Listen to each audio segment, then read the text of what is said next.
Hello everyone, it's me, Hannah, and welcome to Book Talks with Hannah. So today we are going to be doing a book talk, naturally. So we're going to be talking about The Program by Suzanne. So first I just want to read the back of it to sort of summarize it, and then maybe I'll comment about it. So it says, Sloane knows better than to cry in front of anyone.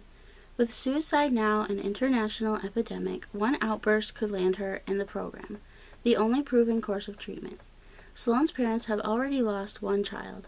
Sloane knows they'll do anything to keep her alive. She also knows that everyone who's been through the program returns as a blank slate, because their depression is gone, but so are their memories. Under constant surveillance at home and at school, Sloane puts on a brave face and keeps her feelings buried as deep as she can. The only person Sloane can be herself with is James. He's promised to keep them both safe and out of treatment, and Sloane knows their love is strong enough to withstand anything. But despite the promises they've made to each other, it's getting harder to hide the truth. They are both growing weaker, depression is setting in, and the program is coming for them. So that's what it says in the back right here. If you kind of want to read it, you can just pause, I guess. Maybe not. So there is 6 books in the series. I wasn't going to mention that, but I have all 6 of them, and I was super excited to read this book. I actually bought the full series as I got this book, and the reason I got interested in it was because of a girl who remakes the scenes on TikTok. Not sure what her username is. Might link it down below or put it on the screen now. Not quite sure.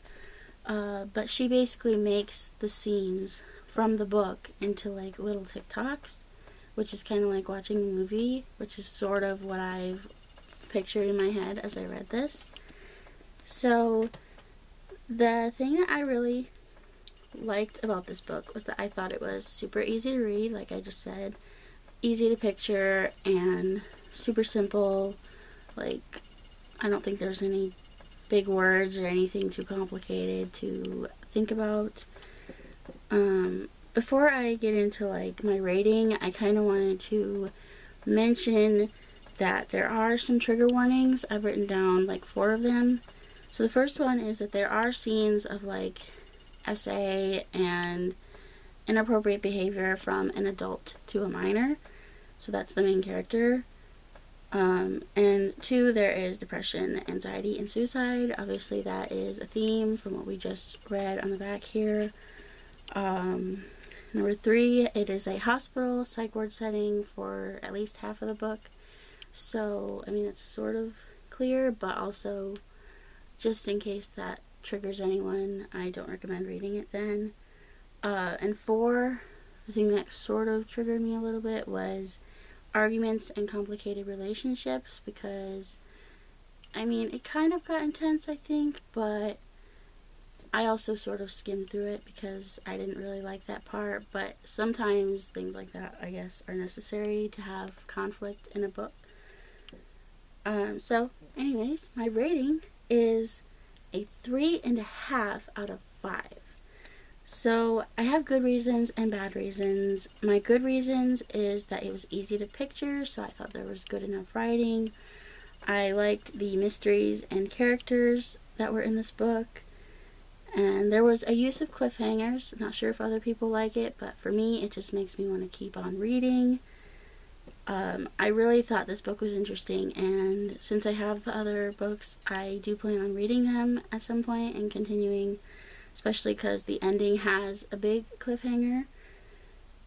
My bad reasons is that I thought the story flowed just a little slower than what I liked. Sometimes books do that to me. I feel like it just kind of takes so long to get to something that's actually super duper interesting or a huge plot point in the book, but I still liked it. Yeah, so I thought there was very descriptive memories, very descriptive scenes that she was talking about, and I thought that there was a lot of loopholes in this book, so I'll talk about that in just a second. So if you're going to keep watching right now, I would suggest that you either read the book first or you don't mind if there's some spoilers, because there will be spoilers here. So the loopholes I'm going to talk about first. So the pills take away their memories, but then they get told that there's no way to remember. But then at the end of the book, there is one pill that one person can take to remember everything, I suppose. I kind of thought that her mom was toxic, like very toxic. That was one of those complicated relationships. Her mom's the one who called the program on her. She also never seemed to help her case. Then she told on Sloane to her handler, which I thought was crazy. Because she just kind of goes too much. Like, she doesn't talk to her daughter or try to help her. She just kind of relies on the program and everything to make her better and to make her the perfect daughter because of the fact that her son died, which I don't think is fair at all to Sloane. So throughout the book, I thought that there was a lot of memories, and I thought it was super frustrating because when she forgets all of them, she has like a different point of view. She doesn't remember anything, but as a reader, we know what her memories were because we have learned about them. We've heard about very descriptive memories, and it makes me just want to help her. I want to help Sloane remember everything.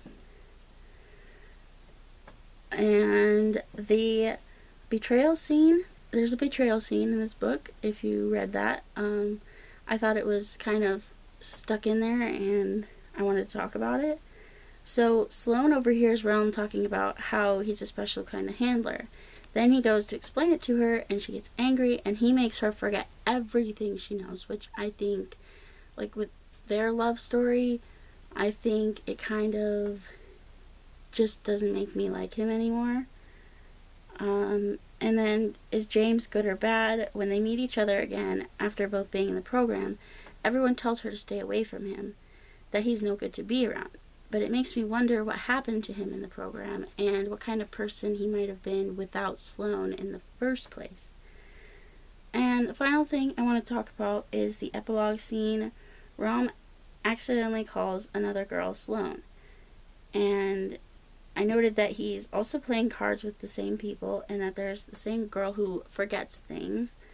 This leaves me wondering if they're all in on it and why he's doing that. So if the next book is going to be about Realm and somebody else, which, by the way, I don't really have a side in terms of the relationship between Sloane and James or Sloane and Realm.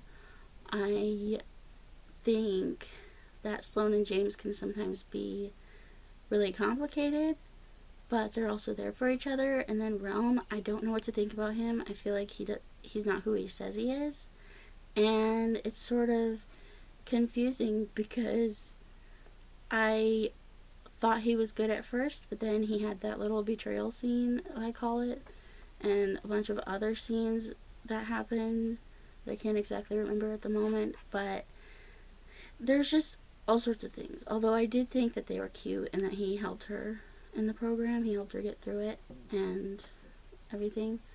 So, and he stood up for her, which is wonderful. But anyways, I think that's all I really have to say about this book, other than the fact that I think it is pretty good. Very, very good, and I will be reading the rest of the series. And sorry if this is frustrating. I'm moving the book around the whole video, but I wanted to let everybody know that we are talking about the program. So, I love this book, and I hope that you read it or have read it, and please let me know in the comments if you have something you want to talk about. I would love to reply and or make another video, probably not, but anyways, I want to thank you for watching, and please let me know if you have other recommendations or want to talk about anything from this book. So anyways, I hope you all have a great week and a great weekend, and I will see you soon in another video. Bye!